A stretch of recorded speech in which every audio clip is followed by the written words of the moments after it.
Yeah, good morning. This is Bang Bang Rahul. My old mate Peter Gibbs. Thanks for all the comments. Thanks for all the subscribers. Thanks for all the views. Yeah, and there was one view there from a person I know very well, and he was telling me that they found a skull in the grounds. They must have been doing something, digging up something, and a big skull come out. And when Peter Gibbs told me, when I talked to him about the dredge, when they dread up, it's a big pit now full of water, and it's deep, it's dark, it's a light blue colour. And he said, yeah, there's a few bodies down there, don't worry about it. I believe it, I swear. When they find a skull, you know what I mean? So they only found one.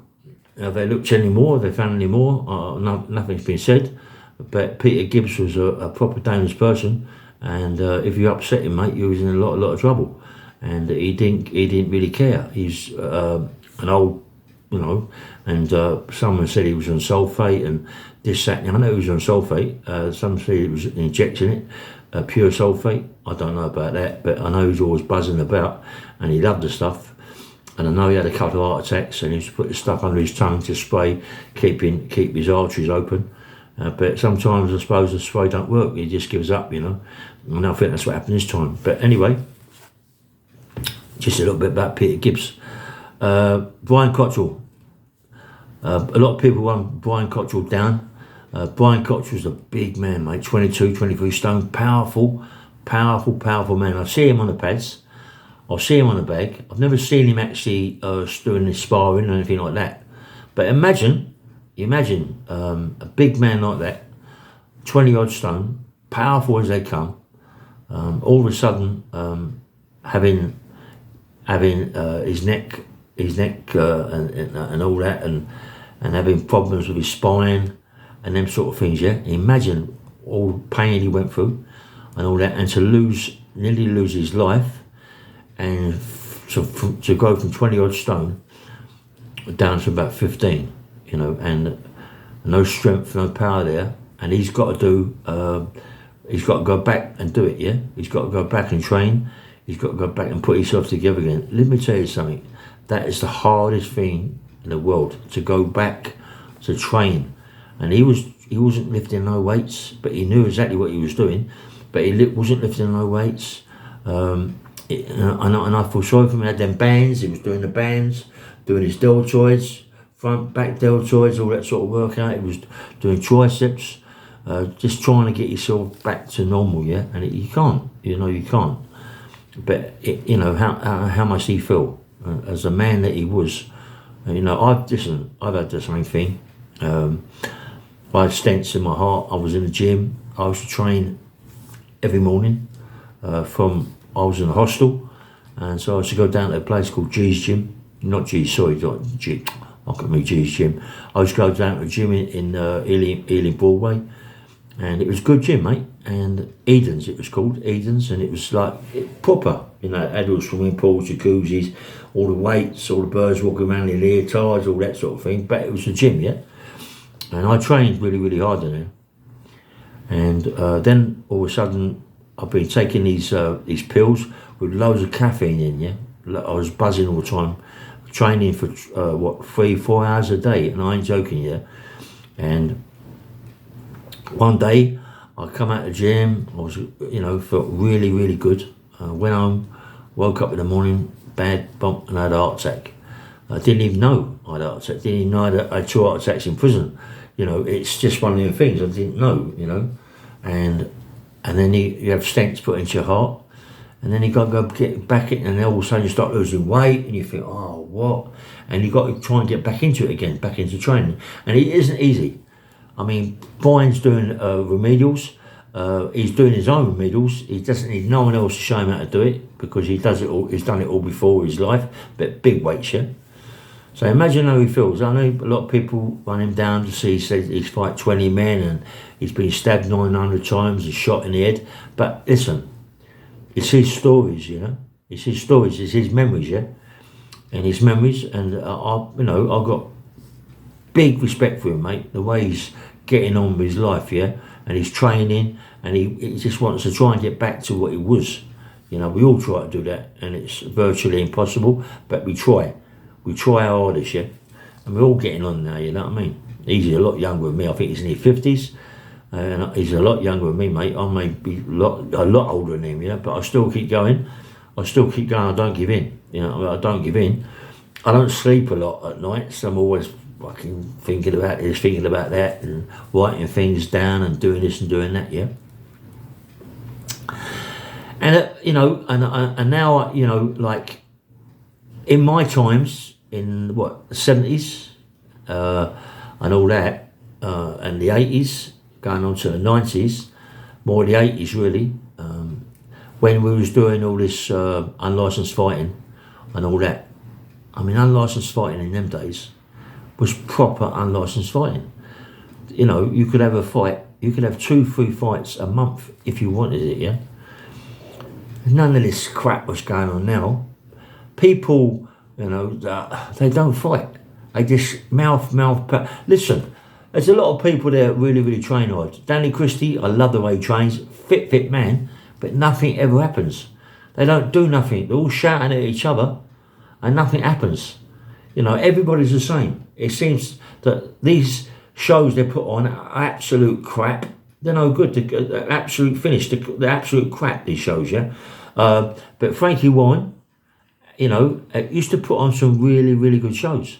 Frankie Warren's shows were fantastic, and he used to have lots of shows, you know what I mean?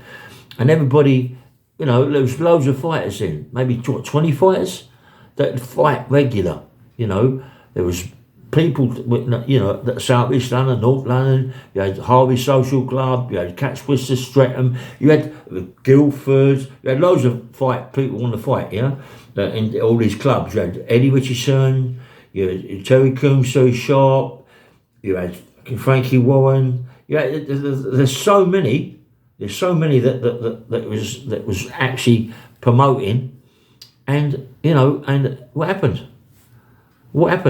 Now you get people that talk 24/7 with pure white teeth. Nothing never happens. They all lay in bed with their t-shirts and their vests, saying they're going to do this and do that, and never do it. Do you know what? I swear, I really mean this, mate. It's hard, right? I mean, you got people like Matt Legg. You got people that wanna fight, that can't get fights. You know what I mean? He's saying he's fighting very, very soon. I hope he is. I hope he's showing all these people out there that he is gonna fight. Not just say he's gonna fight and it don't happen. I mean, Norman. He's with Norman Parker. Is it Norman Parker? I think it's Norman Parker. I forget. I'm really bad with names, anyway, But the guy he's training with, the guy he talks to a lot, Norman, Talk to Norman, Matt. Talk to Norman, and Norman will tell you about his unlicensed fights. Matt, he used to have maybe 3 fights a month. 3 fights. None of this bickering and bockering and all this shit they do today. It drives me crazy. You put it. I know we got the media, we got the mobile phones. Everybody loves it. Everybody talks absolute crap about each other all the time. It's 24/7. You pick it up. You go on YouTube. What is going on now? You know what I mean? Yeah, I'm going to fight you. I'm going to fight. It don't happen. It never happens. Even Ben Hatchett. It don't. Love Ben. I like all his podcasts, Ben. He's a nice fella, mate, Ben. But come on, please. These people ain't got a clue. Do you know? I ain't got a clue. I really want to get into this unlicensed crap. You know what I mean? And put on some shows because the men are gone, mate. Men are gone. They've all gone. They've all disappeared. There's maybe a couple. I don't think there's a couple. There's a couple. There's a couple. They're all gone. They're all mouth. They shout about what they do, training 7 days a week, and then they sit down with a cup of tea and talk about other people, and yet they're not doing it themselves. They're not even fighting themselves. Fight. If you're going to fight. Go to the people and fight. Some people say, a lot of people have got mouths. They say this and say that, and nothing never happens. They've got too much mouth. Well, if they've got too much mouth, you go and fight them. Go and fight them. Put it on them. Go and fight them, mate. You know what I mean? Go and fight them. You know, listen, it ain't that hard to get a fight together. You see how the Travellers do it? Straw bales. Toe to toe. Do that. Do that. Don't talk about it. Go and do it. Go and do it. Come on, fight. If you're going to fight, fight. If you're going to train 7 days a week, looking good and fit, don't just train looking good and fit. Do something with it. We was talking yesterday, right? An old mate of mine was talking yesterday about the way it is now. The way it is now. Tell me what conversation that these people have got. What life have they got to talk about? What have they ever done in their life? What? Tell me. Tell me whatever they've done. There's me, right? And there's Yami BTV. Yami BTV, he's been in prison most of his life, yeah? He's got stories coming out of his ear holes, right? And all these stories he talks about are correct. Maybe sometimes they're a little bit incorrect, but he's got so many stories to talk about. He's got stories. He's got stories about his life and about what he's seen. These people that are on the media now, these boxers as such, they ain't got no life, mate. They've got nothing to talk about. What have they got to talk about? Even though I've done 700 and fucking not whatever videos, yeah? They're about my life. They're about things I've done in my life. Because I've had a life. They haven't had a life. They ain't had a life. What are they going to talk about? What are they going to talk about? They ain't got nothing to talk about. Nothing. It's about, I train, I box, and that's it. And then get on the media and run everybody else down because they've got no conversations. There ain't no conversations. It's finished. Ask them to talk about their lives. Ask them to talk about what's happening in their lives. Give us some feedback. Tell us about you. Whatever, tell us. But they don't. You know, and it's there isn't many. There isn't many on this YouTube media that can do it. Me, Yami B, who else? Who else? I don't know no one else that can talk about their life without talking about the fights, a couple of fights I've had. Not talking about the gangsterism, villainy, being in prison, what's going on in their prison lives. This, that. Okay, it's not about prison lives, but good stories, mate. Stories, people, names, people's names that people want to know about. People, they want to know about people's names. People, what's happened in their life. Billy Blundell, Harry Hayward, Billy Hayward, the Crays, the Richardsons, the Tibbses, the Dixons. People want to know about all that. People want to know about their lives. People want to know about all that. You know, that's why when you do something and people want in the comments, oh, do you know so-and-so? Because that's what they want to hear. It drives them mad. When people get into what, and start shadowboxing and punching the bag and punching the ball. There's kids out there. My mate KRN-TV, his boy, I think he's a 10, 11, something like that. He would show them up, mate. He's the business. He's the business. He does little podcasts because he's got nothing to talk about really, as such in his life, but he does try, do a bit of fishing and all that. But all these they ain't got nothing to talk about, mate. It's a complete waste of time. Honestly. It's a pathetic. It's so pathetic, you know, and listen, I love me and Yami B have a little words here and there, you know what I mean? But I like Yami B, you know, and the way he talks. I even what is it, Mickey Theo. At least he had something to talk about his little life he had, you know, about Lenny McLean and the clubs and a sparring with Lenny. You know, I'm not on about. I'm always talking about boxing, but the life he's had in the clubs with Lenny and all this, and talks to Lenny. He's got stories about Lenny. He's got stories about Lenny. Who else out there has got stories about someone? There ain't no one. You know what I mean? It's just, listen, Matt Legg with Norman, fantastic stories. Good stories. Norman's got stories coming out of his ear holes. Because he's one of the old school. He's like me, one of the old school. We got stories, listen, I've got stories that can go on forever. Because I've lived it. I've lived it, mate. I've lived that life. I've been an unlicensed fighter. I've sparred with every Tom, Dick and Harry. But I've got a life. I've got other stories to tell. It's not just about fighting. I've got other stories to tell about gangsterism, about people I know, people I've been with. But what have they got? Please, what have they got? Nothing. Nothing. If you're going to sit there with a cup of tea, talking about things, talk about your life. Talk about what you've done over the years. Talk about what you've done rather than a little bit of fighting. 2 fights you had, mate. 2 fights, 3 fights. I don't know how many fights you've had. 2 fights, 3 fights. And there's loads. Do you know what? I know I'll go back a little bit, but when there was a thing called Box On, there's a video, yeah? Frankie Warren promoted it. Frankie Moore promoted quite a few fights. And there's some good people on there, mate, who've got big stories. I'm only sorry that Cliff Fields is not around today to talk about what he done in his life.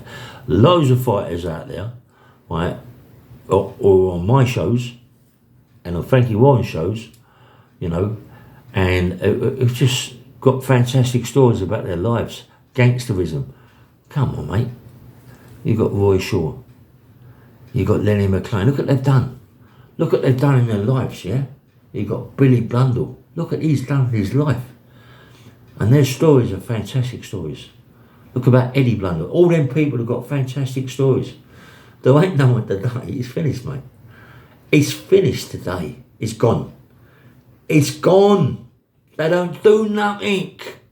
They don't do anything. They don't do anything. Their arsehole hits the floor. If they ever try to do something really bad, their arsehole hit the floor. They go, not me, mate. I'm a straight geezer. Oh, boom, boom, boom, boom. Mate, come on, please. Please. You know what I mean? And it's like, it just drives me crazy. Listen, I know that I'm going to get plenty of bad comments. I know that. But what about you, Ray, when you this and you that, yeah? Listen, I've got a good life, mate.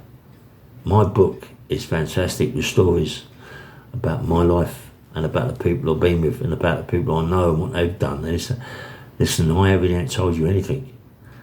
I ain't told you anything, really.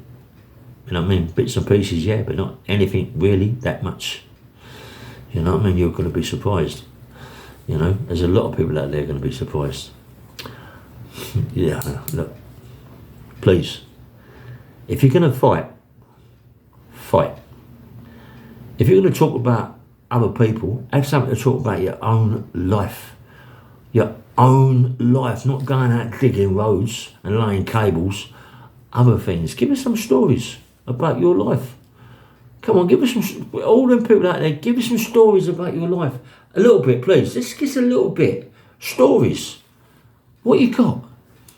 Listen, even Ben Hatchett has got stories. He's got stories about his life. What have they got, Ben? Ben, you're watching me, mate. What have they got? Most of these people who are fighting ain't got a clue. Ain't got a clue. They've not done nothing in their lives. They ain't done anything. Anyway,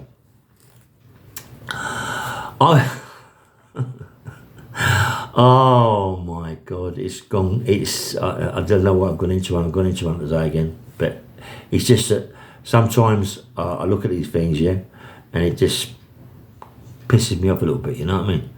You know, and when I go and see lots of people that I know from the road, their kids and all this, yeah, and we sometimes go to a cafe and sit down, and they ask me to tell me that, ask me for me to tell them stories about my life, yeah, and they love it, mate. They're fascinated. They're fascinated, but that's how it should be. That's how it should be, wouldn't it? That's how it should be, about being fascinated with your life. They ain't got no life, mate. It's finished today. It's all gone, mate. It's all gone. It's all gone. It's all gone. I want to get into this unlicensed fighting thing, yeah? I'm talking about fighting now, welcome me. But I love to get into it. I love to have fights every week, you know. But I should imagine a lot of these people, they got all the mouth on the media, and they want this and want that, wouldn't fight. Oh, I need a year to train. I need a good year to train to fight. And yet they've been fighting 24/7. They've been training 24/7. Oh, Jesus Christ. Anyway, what else can I talk about them sort of things? I ain't nothing really. Matt Legg is going to come and see me very soon, with Norman and my mate Terry Haley, and also my old traveller mate. You know, they're going to come and see me when they try and get things going. You know, we've got to try and get some promotions going. It ain't, you know, but I want to try and see it turn out properly. If you're going to do it, do it. If you're going to fight. Don't keep talking about it or this, that, and the other, and driving people up the wall. But there are lots of people out there who love it. They'd sit there all day listening to the crap. I don't know why, but they would. Anyway, this is Bang Bang Radio, just a little video, and have a nice day, yeah? Bye.